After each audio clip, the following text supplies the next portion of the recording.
Umakyat pa ako ng Mount Airy para lang maka-experience ng sunset. Hello mga ka-birds, ngayong araw ay pupunta tayo sa Barangay Bakungan, Puerto Princesa para mag-hiking. At ang aakyatin nga natin ngayon ay ang Mount Airy. First time natin dito, kaya naman, mark as virginized na tayo sa lugar na to. Biglaan nga akong sinama dito ng mga katrabaho ko, kaya alam kong hindi ganun kakondisyon yung katawan ko. Pero syempre, dahil nga nature ito, hindi natin tatanggihan yan. Huwag nyo akong gagayahin ha, iba pa din mag-hike kapag alam mong kondisyon yung katawan mo. Kaya naman tignan nyo ako. Putla yun. Kaya importante talaga na may enough na tulog, may tamang exercise, hydrated at sapat na kain bago sumabak sa ganito. So nga pala mga ka-birds, medyo may mga matatarik na daan kaya ihanda mo talaga yung sarili mo. 2 to 3 hours pala to, paakyat pa lang. Depende kung gaano kayo kahalimaw, magmahal. I mean halimaw umakyat o kaya baka naman may lahi kayong unggoy. Shoutout po! Sana taut.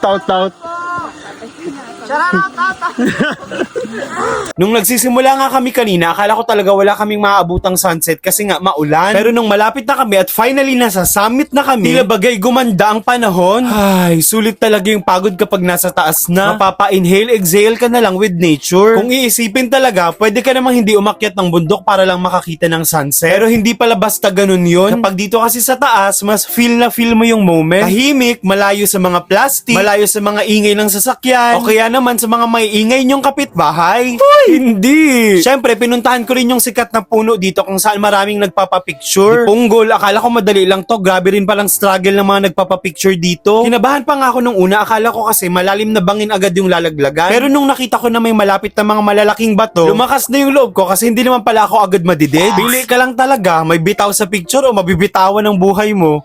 Maya-maya nga onte ay naghanap muna kami ng kanya-kanyang pwesto namin para magmuni-muni. Respeto na rin sa mga kasamahan kasi hindi naman natin alam kung sino talaga yung totoong broken. Malay ba natin kung yung tawa ng tawa pala nating kasamahan, yun pala talaga yung masakit yung puso.